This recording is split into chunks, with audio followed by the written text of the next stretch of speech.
The official investigation lasted 11 days. State police searched the mountain. Search and rescue teams covered nearly 20 square miles.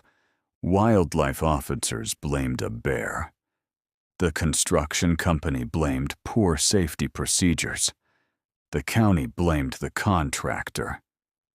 Nobody ever explained why an unfinished road project left 4 people dead, and 2 others who refused to ever speak publicly again. The mountain road was never completed. It still ends exactly where the construction crew stopped working. 3 miles from the nearest paved highway, 3 days before the investigation began. 6 construction workers arrived expecting nothing more than another routine job. They had heavy equipment, portable trailers, generators, enough supplies to stay on the mountain for almost a month. Nothing about the assignment looked unusual. The county had spent nearly 14 years trying to finish those last 3 miles. Funding had disappeared. Contracts had changed. Construction companies came and went. Eventually, one small contractor accepted the final phase. For the crew, it wasn't a haunted mountain. It wasn't famous. It wasn't even interesting. It was simply another road to build. On their 9th morning, they started clearing a section of untouched forest. Every tree they removed opened another stretch of mountain no vehicle had ever reached before. Nobody paid much attention to how quiet the forest had become. One member of the crew did. It wasn't a person. It was a stray dog. The dog had wandered into camp several days earlier. Nobody knew where it came from. Luke Carter started feeding it. Within days, it followed him everywhere. The crew jokingly called it Boss. That morning, Luke clipped a leash onto the dog's collar and headed toward the new work zone. Boss walked beside him until it reached one particular spot. Then, it stopped. Not cautiously, not nervously, completely. Its ears rose, its tail slowly lowered. It stared into the trees ahead without making a sound. Luke laughed and tugged gently on the leash. The dog wouldn't move. He pulled harder. Nothing. One of the older workers joked that Boss had decided to quit. The crew laughed. Luke unclipped the leash. Fine. Stay here. The dog never followed him again. Nearly 20 minutes later, while excavators continued tearing through the mountainside, one worker happened to glance back. Boss was still standing in exactly the same place, watching the forest, without blinking, without barking, without moving. The man climbed down from his excavator and walked over. He followed the dog's line of sight. Nothing. No bear, no deer. No movement, no sound. Only trees. When he looked back toward the machines, the dog had quietly walked away. No one realized they had just ignored the only warning they were ever going to receive. For several long seconds, nobody moved. The fuel can, the hard hat, the footprints ending in the mud. None of it made sense. Caleb shouted Luke's name again. The sound rolled through the trees, then disappeared. Nothing answered. No echo. No birds. Nothing. The rest of the crew finally reached the tree line. Each of them searched in a different direction. Nobody wanted to admit what they were thinking. A grown man couldn't simply disappear, not in the middle of the day. Not less than 50 yards from 5 other workers. Victor walked in widening circles, staring at the ground. There has to be another set of tracks. There weren't. Every footprint belonged to Luke. Every footprint ended at exactly the same place. The mountain offered no explanation.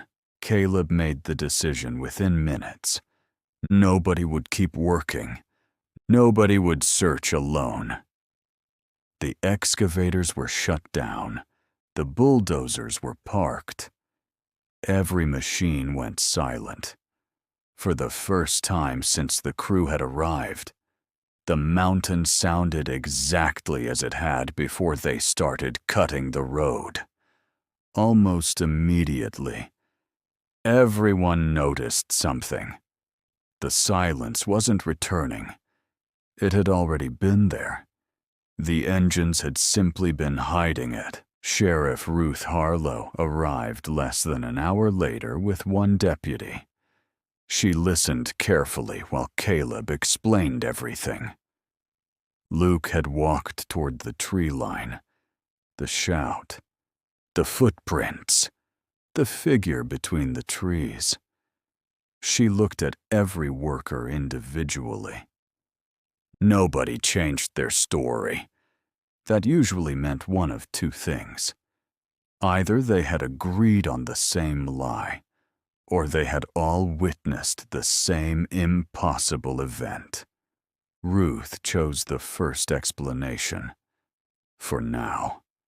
She radioed for search and rescue by late afternoon. 6 members of the county search and rescue team reached the site. Along with them came 2 trained search dogs. Unlike the construction workers, they treated it as a standard missing person operation. Luke was 26 years old, healthy, experienced outdoors. There was still plenty of daylight. Statistically, he was probably alive. The search leader divided everyone into 2 groups. No one would move alone. No one would leave radio contact. The construction crew remained with experienced searchers who knew how to read tracks. The search began exactly where Luke had disappeared. Nothing had changed. The footprints still stopped without explanation. One rescuer knelt beside them. There has to be more. He searched every inch of mud. Nothing. No second set of footprints. No signs of running. No signs of dragging. It was as though Luke had stepped upward instead of forward. Nobody laughed at the suggestion. Almost 40 minutes later, one of the searchers called everyone over. Luke's backpack had been found beneath a fallen pine. Everything inside was untouched. His wallet, his phone, his lunch. Even the bottle of water was still sealed. Sheriff Ruth slowly zipped the bag closed. People planning to disappear didn't leave everything behind. The bear theory became weaker. The accident theory remained possible, but neither explained the footprints. The first real crack came only minutes later. A deputy searching higher on the slope suddenly stopped. At first, he thought someone had hung an old boot from a branch. Then he realized it was new. Luke's work boot. Nearly 20 feet above the ground. Its laces were wrapped tightly around a thick branch. Nobody spoke for several seconds.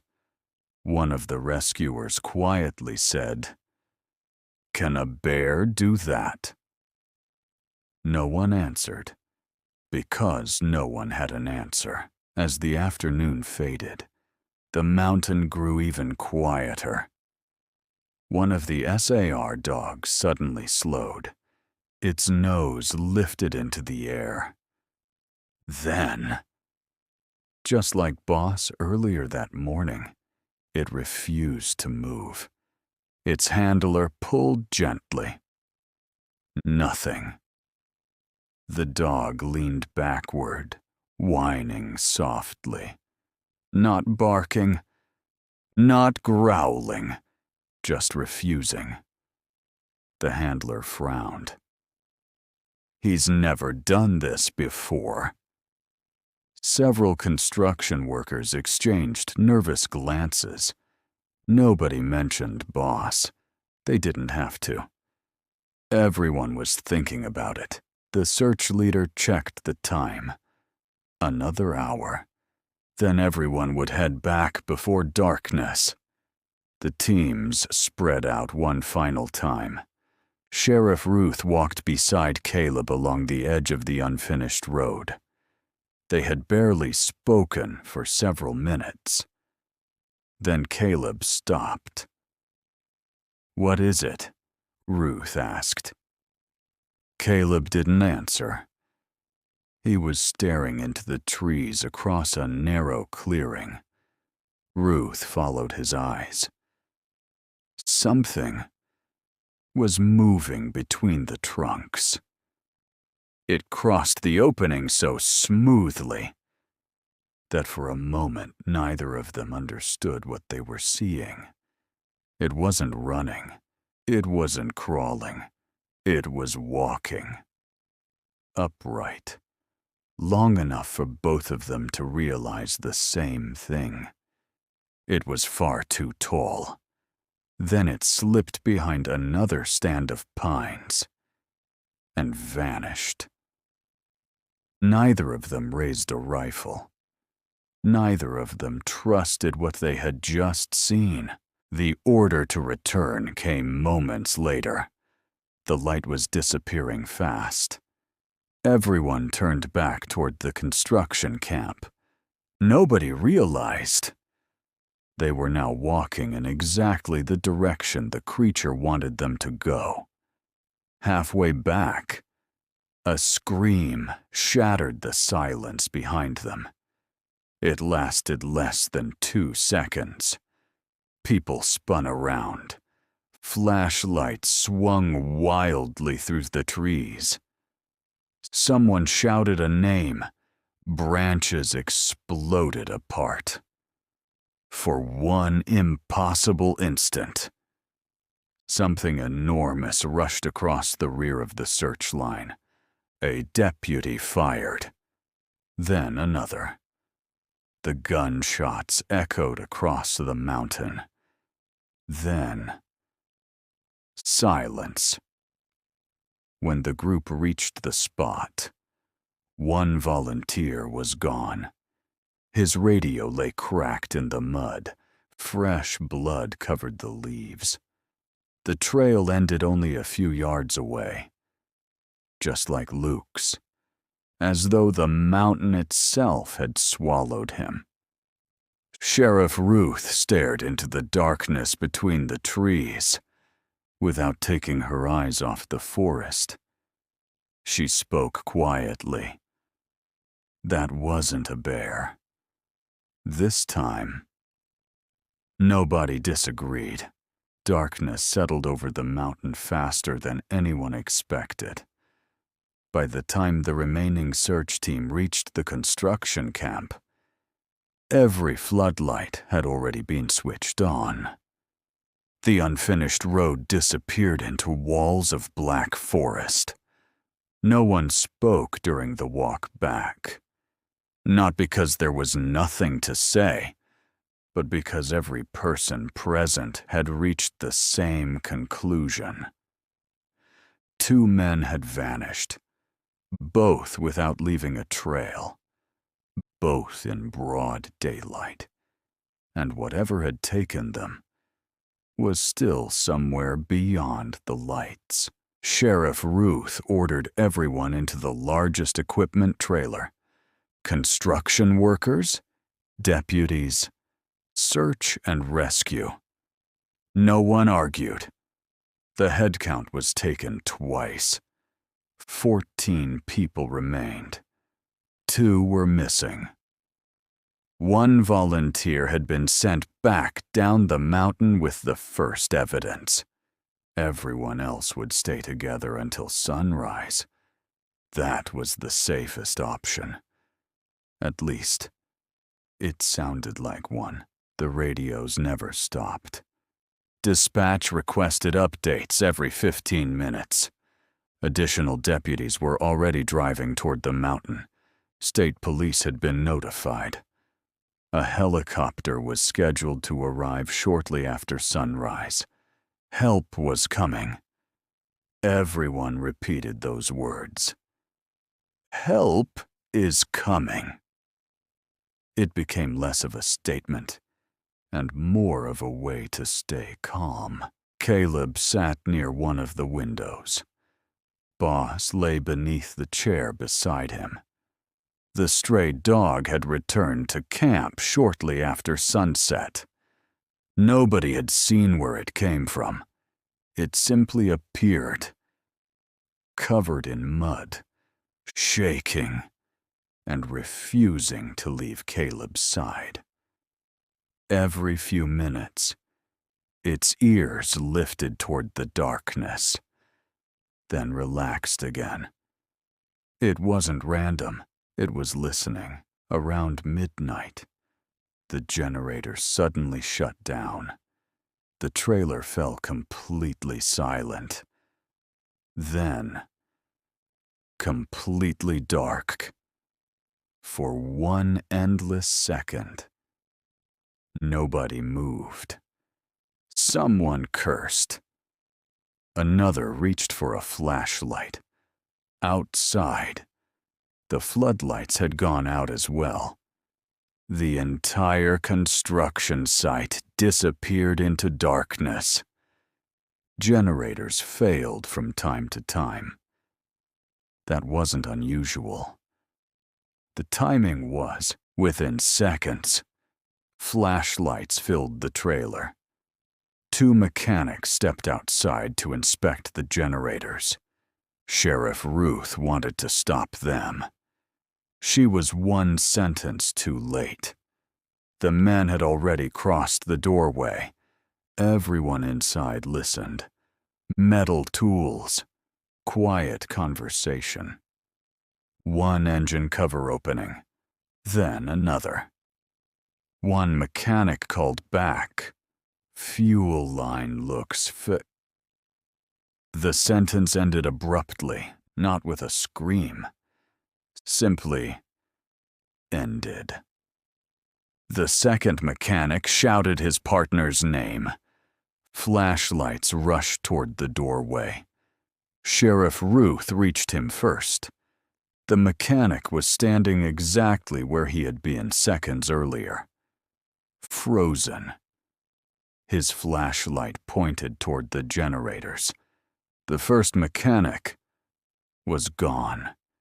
His toolbox still sat open on the ground. A wrench slowly rolled across the gravel. Nothing else moved. Nobody chased after him. Nobody suggested searching. For the first time, every person present understood the same thing. Whoever left the lights didn't come back. Sheriff Ruth closed the trailer door herself. She locked it. Then she looked around the room. We leave at first light. No one objected. Almost an hour passed. Nobody slept. The only sounds came from radios, breathing, and the wind brushing against the unfinished road. Then Boss stood up, its eyes fixed on the trailer door. It didn't bark. It didn't growl. It slowly backed away until it reached the farthest corner of the room. Its entire body trembled. Something was outside. A heavy sound echoed across the gravel. One step, then another. Not hurried, not cautious. Deliberate.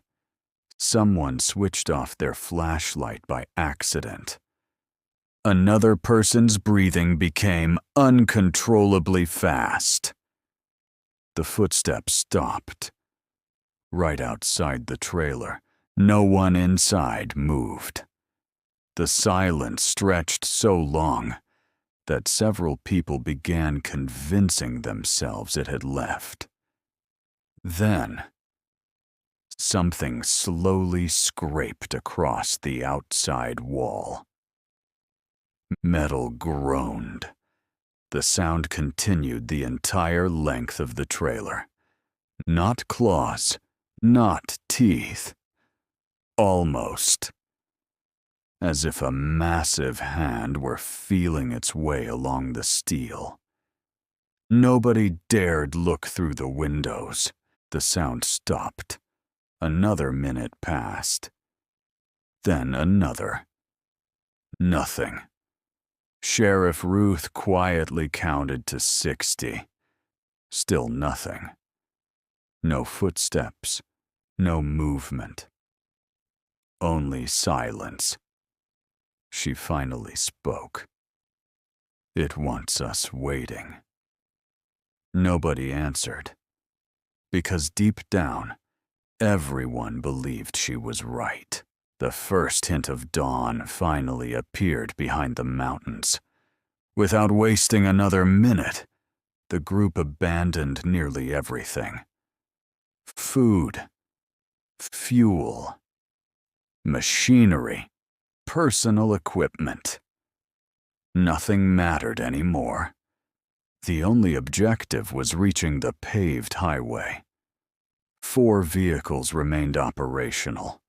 A pickup led the convoy. 2 utility trucks followed. Sheriff Ruth drove the final vehicle. Nobody intended to stop. Not for anything.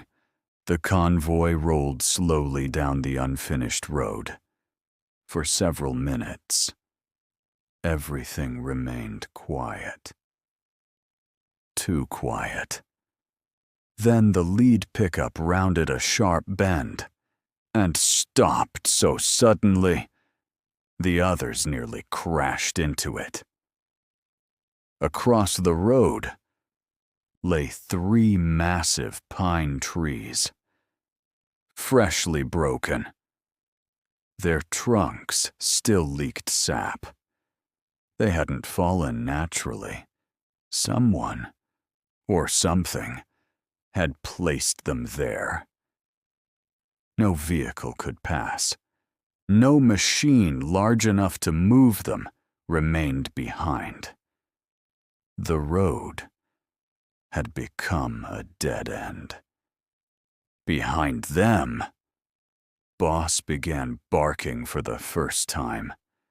Everyone turned. Far back along the road, between the morning fog and the trees, a tall shape stepped into the open. It didn't run. It didn't hide.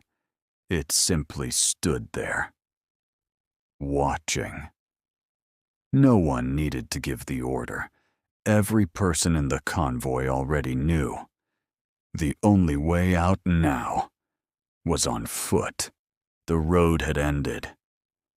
Behind the convoy, The creature remained perfectly still. No one waited to see what it would do next. Sheriff Ruth climbed out of her truck first. "Leave everything." Nobody questioned the order. Keys stayed in the ignitions. Doors remained open. Equipment worth hundreds of thousands of dollars was abandoned without another thought. The only thing anyone carried now was what could fit into their hands: flashlights, medical kits, a few rifles, extra ammunition. Nothing else mattered. The paved highway lay less than 3 miles ahead. Normally, it would have been less than an hour on foot. Now, every step felt uncertain.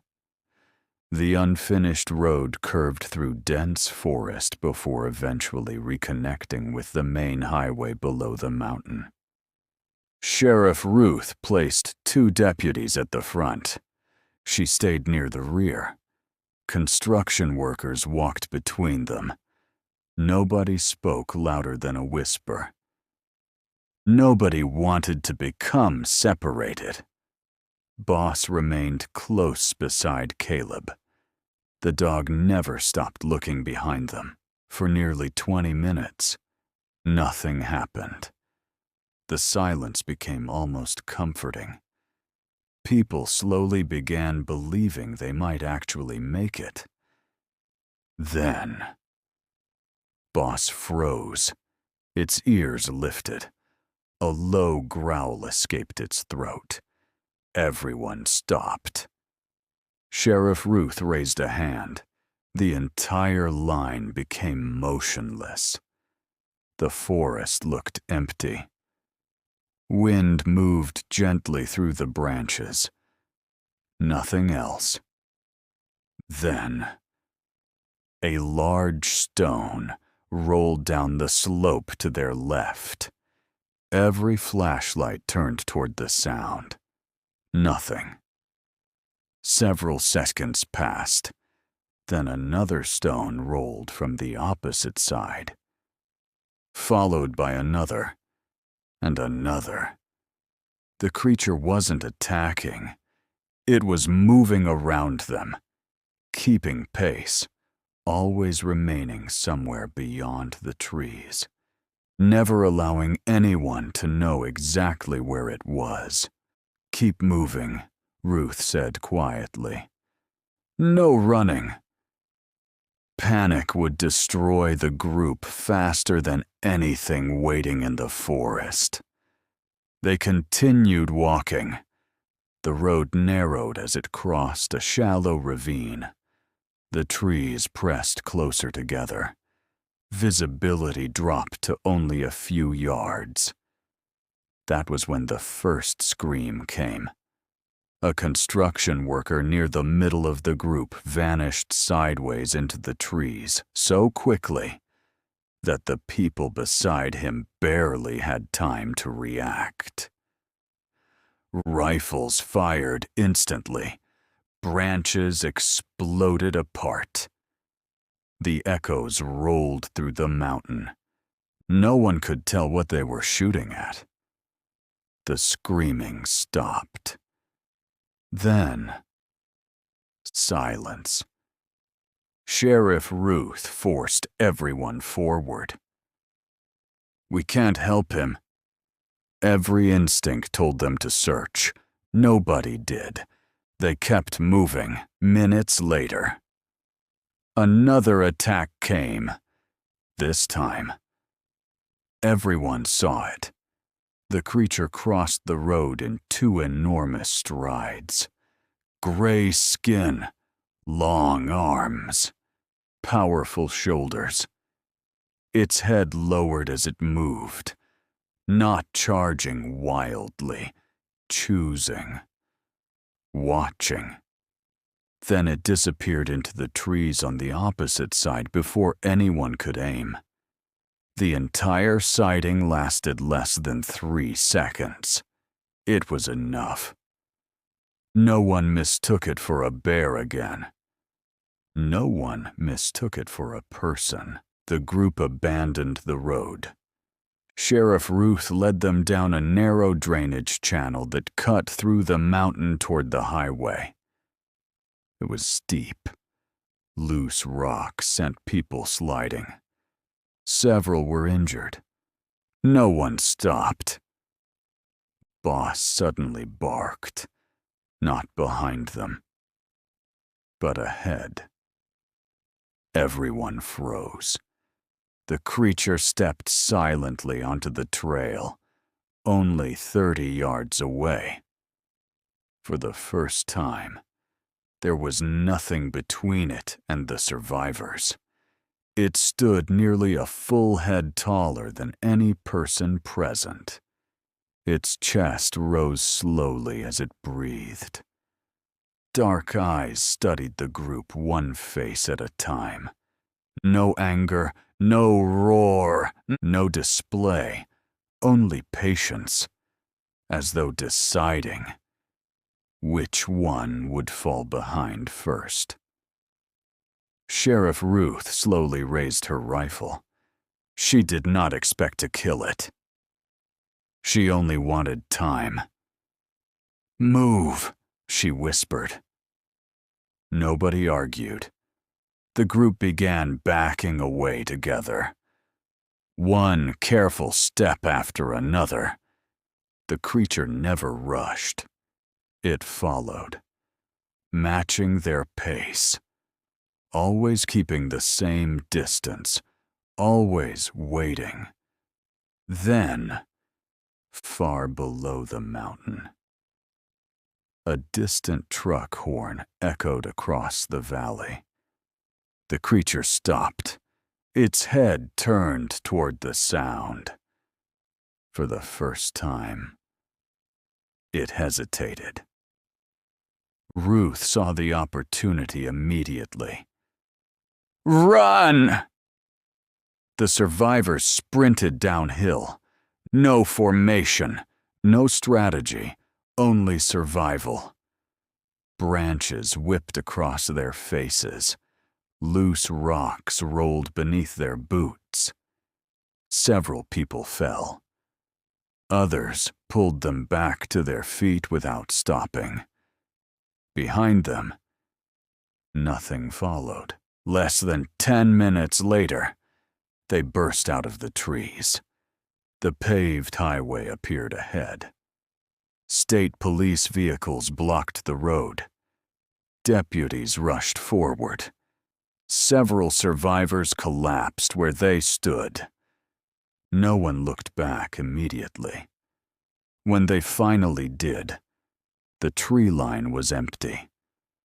The mountain stood exactly as it always had, silent, unmoving, watching. The official investigation continued for 11 days. State police, search and rescue. Wildlife officers. Even helicopters searched the mountain. Luke Carter was never found. Neither were the two rescuers who disappeared after him. The abandoned construction equipment was eventually recovered. One excavator remained where it had been left. Its engine had somehow started on its own during the 3rd day of the search. No one admitted climbing inside. The unfinished road was permanently closed.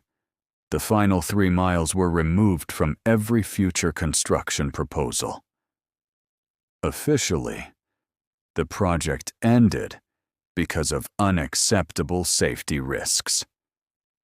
Unofficially, very few people were willing to return after hearing what the survivors described. Sheriff Ruth retired less than a year later. She never publicly discussed the case again. Caleb kept Boss for the rest of the dog's life. Friends often asked why the old dog refused to enter any forest, no matter how familiar it seemed. Caleb never answered. He simply changed the subject. Today, the mountain road still ends where the crew stopped working.